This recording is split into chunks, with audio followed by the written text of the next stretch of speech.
Alors bonjour, aujourd'hui nouvelle vidéo sur la maison passive. Alors j'ai la chance, grâce à une journée porte ouverte, d'avoir pu avoir une coupe du mur d'une maison passive. Donc ça va permettre de pouvoir expliquer un petit peu comment ça fonctionne, le mur d'une maison passive, comment c'est isolé, quelle est sa structure. Donc voici la coupe. Hop. Alors voilà, donc ici on a la coupe de la maison passive. Donc on a de la chance de l'avoir sur une roulette, donc on a la coupe avec une fenêtre et puis le mur, un bout de mur. Alors là, sous cette forme-là, on ne voit pas grand-chose. Alors on va le tourner un petit peu. Donc on voit que c'est une coupe en ossature bois. Donc ça, c'est ce qu'on voit sur les côtés, ce sont les montants des poutres qui maintiennent, qui font l'ossature bois, donc qui font la structure de la maison. Donc ici on a la partie extérieure, et si on retourne, on va avoir la partie intérieure de la maison. Voilà. Donc on va se rapprocher pour voir les différents aspects, la fenêtre, la paroi intérieure, l'isolation. Voilà. Alors ici c'est la vue depuis l'intérieur. Donc on va prendre le mur depuis le départ jusqu'à l'extérieur. Donc ça c'est le placo intérieur. Le placo intérieur donc qui sera recouvert de la peinture ou du papier peint. Alors première chose qu'on voit, ici on a un vide, un premier vide entre le placo et puis ce qui renferme l'ossature bois. Alors ce qui renferme l'ossature bois, on va le voir ici. Donc c'est ça. Ça renferme l'ossature bois, c'est ce qui referme l'ossature bois. On a donc un tasseau, et donc sur ce tasseau vient ensuite se mettre le placo.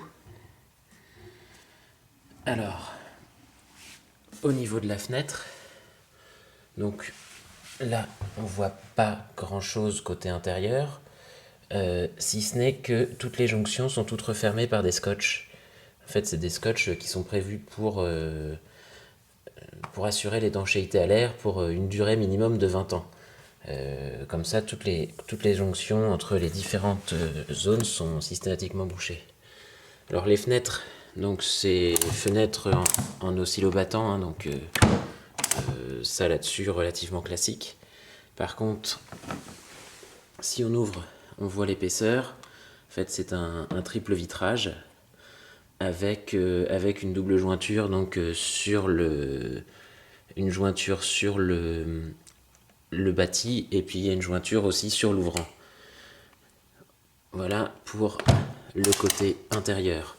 Maintenant on va passer sur le côté extérieur qui est quand même très intéressant aussi. Nous voici donc à l'extérieur d'une maison passive, du mur d'une maison passive. Alors là, on a pris l'exemple sur un bardage. Il est tout à fait possible de faire un crépi. Alors, lorsqu'il y a un bardage, le bardage est mis sur des tasseaux et il y a un vide derrière le bardage. Alors, les caissons d'ossature bois sont refermés par 4 cm de panneaux de fibres de bois qui viennent faire une isolation par l'extérieur. Donc on voit, là on voit le mur en coupe si vous voulez.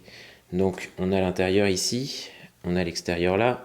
Donc au milieu c'est entièrement floqué en ouate de cellulose. Donc on a 36 cm d'épaisseur d'isolation de ouate de cellulose, plus les 4 cm de laine de bois sur l'extérieur. Côté fenêtre, donc côté fenêtre, on va avoir, hop, on attend la mise au point, le mur extérieur qui vient redéborder sur le bâti de la fenêtre, là encore avec de la laine de bois compressée pour pouvoir éviter le pont thermique. Alors, on ne le voit pas très bien ici, mais au fond, sous l'appui de fenêtre, il y a une plaque de polyuréthane. Alors, sur le dessus, on ne le voit pas non plus, mais il y a la même chose. Et donc, finalement, quand quand on voit le côté qui est fini là, ça referme complètement sur la fenêtre. Donc voilà un petit peu toutes les caractéristiques du mur d'une maison passive. Donc on reprend bien. Depuis l'intérieur, un vide technique, enfin un placo, un vide technique pour passer les gaines, un caisson rempli de ouates de cellulose sur 36 cm, puis 4 cm de laine de bois, et enfin le bardage extérieur.